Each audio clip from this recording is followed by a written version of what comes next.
പുറപ്പാട് അദ്ധ്യായം 10. വെട്ടുക്കിളികൾ നിറയുന്നു.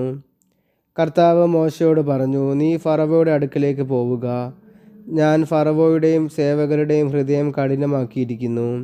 അവരുടെ ഇടയിൽ എൻ്റെ ഈ അടയാളങ്ങൾ കാണിക്കാനും ഈജിപ്തുകാരെ ഞാൻ എങ്ങനെ വിഡ്ഢികളാക്കിയെന്നും അവരുടെ ഇടയിൽ ഞാൻ എന്തെല്ലാം അടയാളങ്ങൾ കാണിച്ചെന്നും നീ നിൻ്റെ പുത്രന്മാരെയും പൗത്രന്മാരെയും വർണ്ണിച്ച് കേൾപ്പിക്കാനും ഞാനാണ് കർത്താവെന്ന് നിങ്ങൾ ഗ്രഹിക്കാനും വേണ്ടിയാണത്.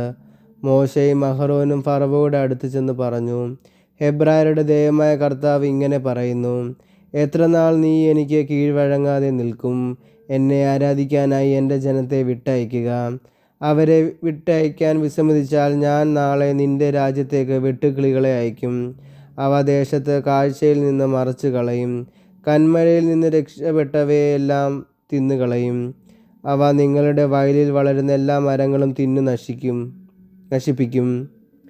നിൻ്റെയും നിൻ്റെ സേവകരുടെയും ഈജിപ്തുകാരെല്ലാവരുടെയും വീടുകളിൽ അവ വന്നു നിറയും. നിൻ്റെ പിതാക്കന്മാരോ അവരുടെ പിതാക്കന്മാരോ ഈ നാട്ടിൽ താമസമാക്കിയ നാൾ മുതൽ ഇന്നോളം ഇങ്ങനെയൊന്നും കണ്ടിട്ടുണ്ടാവുകയില്ല. അതിനുശേഷം അവൻ ഫറവോയുടെ അടുത്ത് നിന്ന് മടങ്ങിപ്പോയി.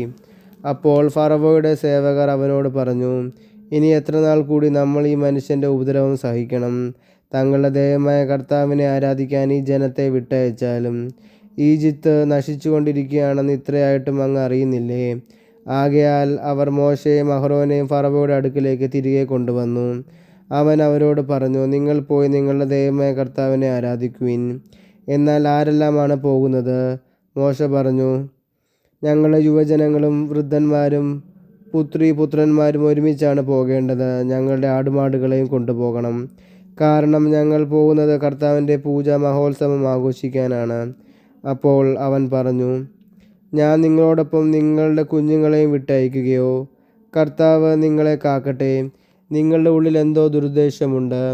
നിങ്ങളിൽ പുരുഷന്മാർ മാത്രം പോയി കർത്താവിനെ ആരാധിച്ചാൽ മതി. അതാണല്ലോ നിങ്ങൾ ആവശ്യപ്പെട്ടിരുന്നത്.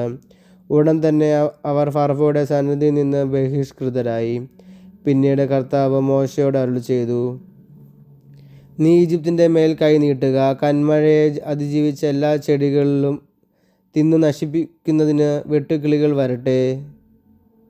മോശ തൻ്റെ വടി ഈജിപ്തിൻ്റെ മേൽ നീട്ടി. അന്ന് പകലും രാത്രിയും മുഴുവൻ ആ നാടിൻ്റെ മേൽ കർത്താവ് കിഴക്കൻ കാറ്റ് വീശിച്ചു. പ്രഭാതമായപ്പോൾ കിഴക്കൻ കാറ്റ് വെട്ടുക്കിളികളെ കൊണ്ടുവന്നു. വെട്ടുക്കിളികൾ ഈജിപ്തിനെ ആകെ ആക്രമിച്ചു. അവ രാജ്യം മുഴുവൻ വ്യാപിച്ചു. ഇത്രയും വിപുലമായ വെട്ടുക്കിളിക്കൂട്ടങ്ങൾ ഇതിനു മുമ്പ് ഉണ്ടായിട്ടില്ല, ഇനി ഉണ്ടാവുകയുമില്ല. അവ ദേശമാകെ മൂടിക്കളഞ്ഞതിനാൽ നിലം ഇരുണ്ടുപോയി. നാട്ടിൽ കന്മഴയെ അതിജീവിച്ച ചെടികളും മരങ്ങളിൽ ബാക്കി നിന്ന പഴങ്ങളും അവ തിന്നു തീർത്തു. ഈജിപ്തിൽ മരങ്ങളിലും വയലുകളിലെ ചെടികളിലും പച്ചയായി ഒന്നും തന്നെ അവശേഷിച്ചില്ല.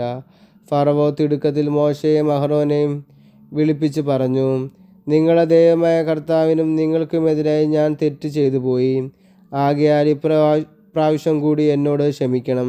മാരകമായ ഈ ബാധ എന്നിൽ നിന്ന് അകറ്റുന്നതിന് നിങ്ങളുടെ ദൈവമായ കർത്താവിനോട് പ്രാർത്ഥിക്കുവിൻ. മോശ ഫറവോയുടെ അടുക്കൽ നിന്ന് പോയി കർത്താവിനോട് പ്രാർത്ഥിച്ചു. കർത്താവ് വളരെ ശക്തമായ പടിഞ്ഞാറൻ കാറ്റ് വീശിച്ചു. അത് വെട്ടുക്കിളികളെ തൂത്തുവാരി ചെങ്കടലിലെറിഞ്ഞു. അവയിൽ ഒന്നുപോലും ഈജിപ്തിൻ്റെ അതിർത്തിക്കുള്ളിൽ അവശേഷിച്ചില്ല. എങ്കിലും കർത്താവ് ഫറവോയെ കഠിനചിത്തനാക്കുക മൂലം അവൻ ഇസ്രായേൽക്കാരെ വിട്ടയച്ചില്ല. അന്ധകാരം വ്യാപിക്കുന്നു. കർത്താവ് മോശയോട് പറഞ്ഞു, നിന്റെ കൈ ആകാശത്തേക്ക് നീട്ടുക. ഈജിപ്തിൽ ഇരുട്ടുണ്ടാകട്ടെ, തൊട്ടറിയാവുന്ന ഇരുട്ട്. മോശ ആകാശത്തിലേക്ക് കൈ നീട്ടി. ഈജിപ്ത് മുഴുവൻ 3 ദിവസത്തേക്ക് കൂരിരുട്ട് വ്യാപിച്ചു. അവർക്ക് പരസ്പരം കാണാനോ യഥേഷ്ടം നീങ്ങാനോ സാധിച്ചില്ല. എന്നാൽ ഇസ്രായേൽക്കാരുടെ വാസസ്ഥലങ്ങളിൽ വെളിച്ചമുണ്ടായിരുന്നു. അപ്പോൾ ഫറവോ മോശയെ വിളിച്ചു പറഞ്ഞു, പോയി നിങ്ങളുടെ കർത്താവിനെ ആരാധിച്ചു കൊള്ളുവിൻ. ആടുമാടുകൾ മാത്രം ഇവിടെ നിൽക്കട്ടെ, കുട്ടികളും നിങ്ങളോട് കൂടെ പോരട്ടെ. അപ്പോൾ മോശ പറഞ്ഞു, ഞങ്ങളുടെ ദൈവമായ കർത്താവിന് സമർപ്പിക്കാനുള്ള ബലിവസ്തുക്കളും ഹോമദ്രവ്യങ്ങളും കൂടി നിങ്ങൾ ഞങ്ങൾക്ക് തരണം. ഞങ്ങളുടെ കന്നുകാലികളും ഞങ്ങളോട് കൂടെ പോരണം. ഒന്നുപോലും ഇവിടെ ശേഷിക്കാൻ പാടില്ല. ഞങ്ങളുടെ ദൈവമായ കർത്താവിന് അവയിൽ നിന്ന് ബലി അർപ്പിക്കേണ്ടി വന്നേക്കാം. കർത്താവിന് എന്താണ് സമർപ്പിക്കേണ്ടതെന്ന് അവിടെ ചെന്നെത്തും വരെ ഞങ്ങൾക്ക് അറിഞ്ഞുകൂടാ. കർത്താവ് ഫറവോയെ കഠിനചിത്തനാക്കിയതിനാൽ അവൻ അവരെ വിട്ടയച്ചില്ല. ഫറവോ മോശയോട് പറഞ്ഞു, എൻ്റെ കൺമുൻപിൽ നിന്ന് പോകുക, ഇനി എന്നെ കാണാതിരിക്കാൻ സൂക്ഷിച്ചു കൊള്ളുക. എന്നെ കാണുന്ന ദിവസം നീ മരിക്കും. മോശ പറഞ്ഞു, നീ പറഞ്ഞതുപോലെ ആകട്ടെ, ഞാൻ ഇനി നിന്നെ കാണുകയില്ല.